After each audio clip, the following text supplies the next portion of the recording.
Week 6 in the NFL featured breakout performances for DFS players across the board. We'll talk about that. We'll talk about some lineups for Week 7 for the head-to-head matchups in both DraftKings and FanDuel, and some terrific stacking options for those tournament pool plays. All that coming up next.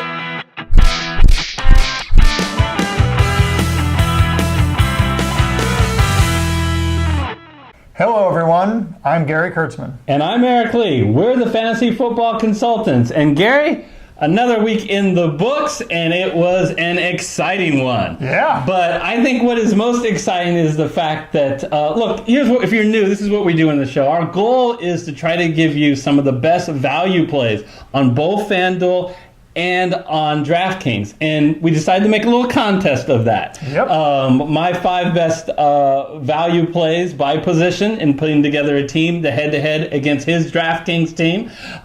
We've done this for 3 weeks, and believe it or not, we are just down to 2 people of our viewers who are either picking Team Gary or Team Eric, and we want to give it up to Rim Most and Brian Lee for being the final 2 people. And picking against the grain. I mean, you know, it almost seems like we've had more people on the losing side of things each week than we have on the winning side. Because that's exactly what's happened. We've effectively had upsets each week where our viewers, the team that was backed by less viewers actually won. So, we're just down to 2. So, quick debrief about last week. We both had really good weeks. My team, I was happy with the quarterback and running back coming through big time for me. Antonio Callaway, I predicted that he'd have 10 targets. He get his targets back. He got 10. Yeah, 10. He only got 2 of them, though. Some of them were nowhere near him. But he's got to do better.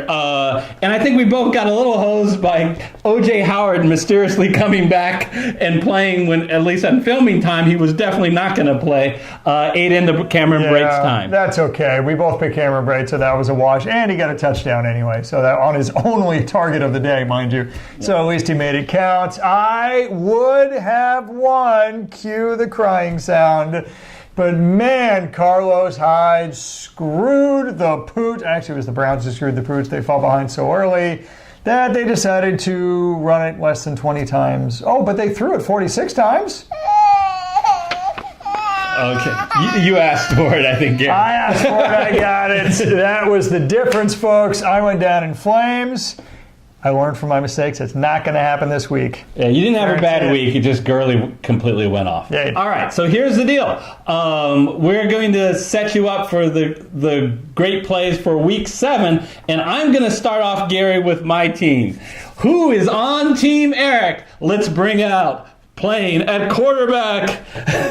And only $6,500 on FanDuel. It's a former Team Gary guy, Blake Bortles. Look, Blake Bortles is playing at I hear garbage time. Yes, we love that. We love that. I was complaining about it, but now I got him on my side, and every minute of the game counts. He's playing at home against Houston, and you know what? We're seeing some cracks in that Jacksonville defense, which is actually that's surprising. Which is actually good news for Blake Bortles' fantasy potential. So, and I like Deshaun Watson in that Houston offense. So I'm hoping for a higher scoring game than the line may have suggested. At running back, I am spending $8,400 on Ezekiel Elliott. So, Gary, I am spending the money. It won me last week by spending up for Todd Gurley. I tried to spend up for Todd Gurley this week. I couldn't afford it. Yeah. Yes, I showed them the money, and $8,400 I think is great for someone who, you're not going to see Ezekiel Elliott on FanDuel this cheap. This guy is the definition of bell cow. He's had 29 27 and 25 touches in the last 3 weeks. They're playing against a Washington team. It is in Washington, but I think that the Cowboys can at least stay close and handle.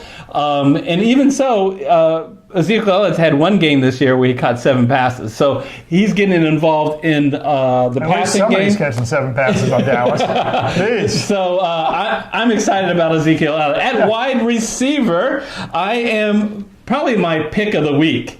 Only $5,400 is Willie Snead. So, Gary, the reason I like Willie Snead so much is, first of all, he's going against the New Orleans defense, one of the weakest pass defenses. Second worst defense in the league. In the NFL. And secondly, he avoids the one good thing on the New Orleans Saints is Marshawn Lattimore. Yeah. Because Willie Snead will be lined up in the slot, he will not be guarded by Marshawn Lattimore.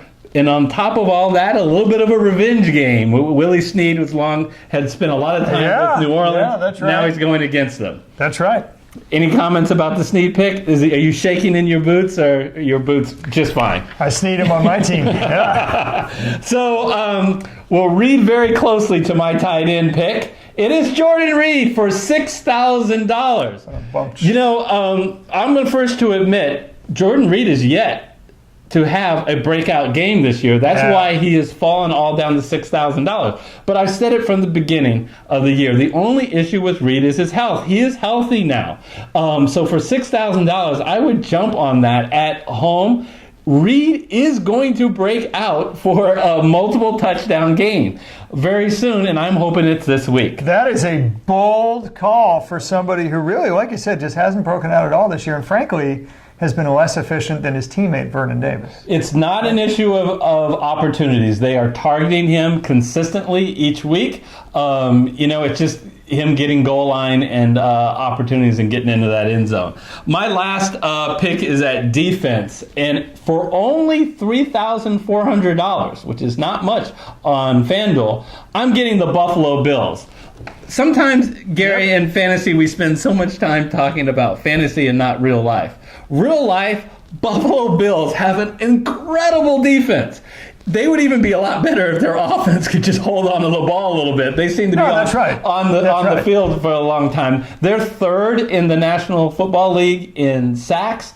And one of the things I love is they go up against the Indianapolis Colts. No team has attempted more passes, and it's not by over 20 passes, than the Colts this year. They're throwing the ball all over the place. When you throw the ball, that leads opportunities to sacks, for turnovers, something that the Buffalo Bills have been really good at on defense. There's no doubt. With a better offense, people will be talking about the Buffalo Bills as one of the perhaps top 5 defenses in the NFL. You can't talk when they're on the field for 40 minutes a game. Nobody talks to them. But you're right. That's the difference between reality and fantasy. Quick rundown on my team now. The full team is quarterback Blake Bortles. The running back is Ezekiel Elliott. The wide receiver is Willie Snead. Tight end Jordan Reed, and the Buffalo defense. Who are they going up against? They are going up against Team Gary, and we are coming to play. Let's get ready to rumble! All right. All right, Team Gary at quarterback, Baker Mayfield of your Cleveland Browns. Why Baker Mayfield? Well, look, he's only $5,800, and he's playing. That's a bargain. It's a bargain, and look, he's fringe top 10 pricing for a quarterback who, talent-wise, fantasy-wise, is fringe top 10 anyway. That's on a neutral field against a neutral defense, but he's not against a neutral defense. He's playing the Tampa Bay Buccaneers.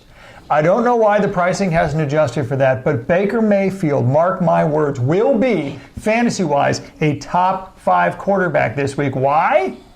Because 4 of the last 5 quarterbacks to face Tampa Bay have been top 5 quarterbacks. It's really, you don't have to overthink this one, folks. And Baker Mayfield was the first pick in the draft for the reason. He's showing a lot of talent and a lot of poise for a rookie, more than the other 3 rookies. I love this pick. I really do. I don't know why he's not top 5 pricing. He's barely top 10. Who's the running back? Peyton Barber. Did we just talk about Tampa Bay, didn't we? On the other side of things, now we're bringing him on the offensive side of the ball. And how much for Peyton Manning? Peyton Manning, $0. You get him for free. Peyton Barber. Peyton Barber, Peyton Barber's $3,800. That is so cheap that it's actually cheaper than RB2s on some NFL teams. Peyton Barber is your RB1 on the Tampa Bay Buccaneers. He is getting 17 carries per game. He is a bell cow running back, meaning primarily on Tampa Bay, it's that they can carry the ball on first, second, and third down, and that he gets the goal line carries. And man, I'm telling you, Eric, there is no bell cow back available for even close to $3,800 out there other than Peyton Barber.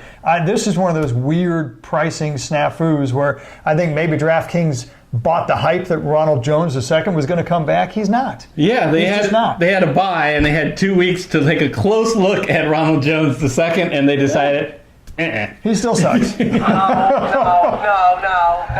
So I like the Peyton Barber pick in a matchup that's good. In a matchup that's good. Honest to God, I looked at him and I said, "Oh yeah!" I just couldn't believe it. Bell cow running backs aren't even close to 3,800. He's my biggest value for the week. Okay, so at receiver, Adam Thielen. Man, you guys don't need me to talk about Adam Thielen. What are we now up to, Eric? Six straight weeks. 100-yard plus games. It's the most in NFL history. The team that throws the most in the NFL is the Indianapolis Colts. The teams that throw the second most in the NFL is your Minnesota Vikings.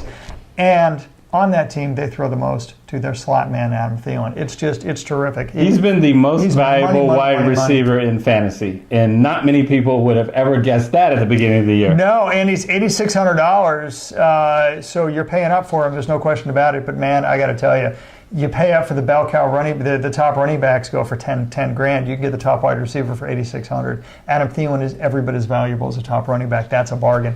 Who's my tight end? David Njoku. Rolls off the tongue, doesn't it? Njoku. Why do I like David Njoku? We already covered this with Baker Mayfield. Were you not paying attention? Come on, he's going against Tampa Bay. Tampa Bay not only gives up the most passing yards in the NFL, they also give up more passing yards to the tight end. Why am I shaking my finger? Than any other position. Folks, David Njoku is a tight end if you didn't already know. He is facing Tampa Bay. I smell... Show me the money.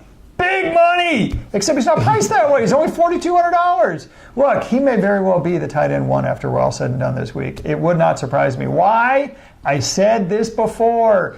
3 of the last 5 tight ends have been top 3 when going against Tampa Bay. That's incredible, folks. Let's make it 4 out of 6.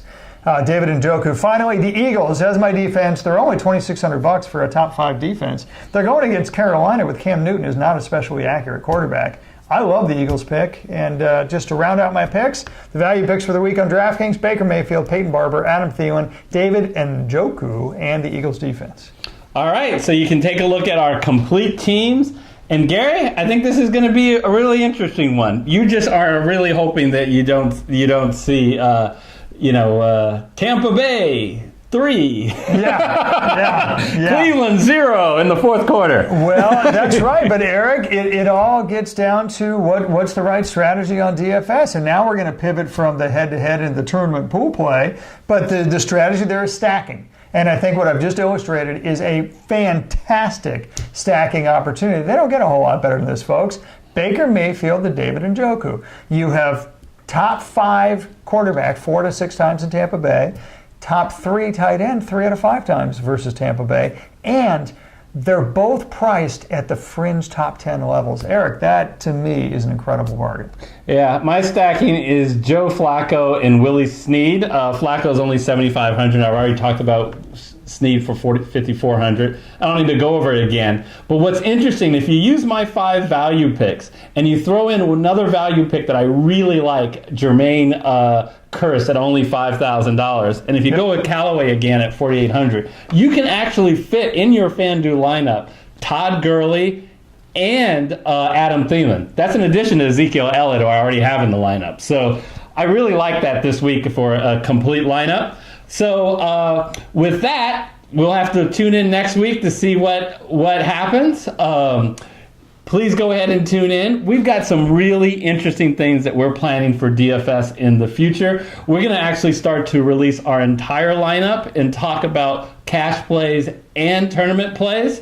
So stay tuned. And if you haven't yet, please go ahead and hit the red subscriber button. We've heard the message from you. You want to hear more about DFS? We're going to give it to you. So if you don't miss anything, you want to hit the bell icon after you're subscribed so you catch all of our content in the future. And until then, we'll see you next time. See you next time.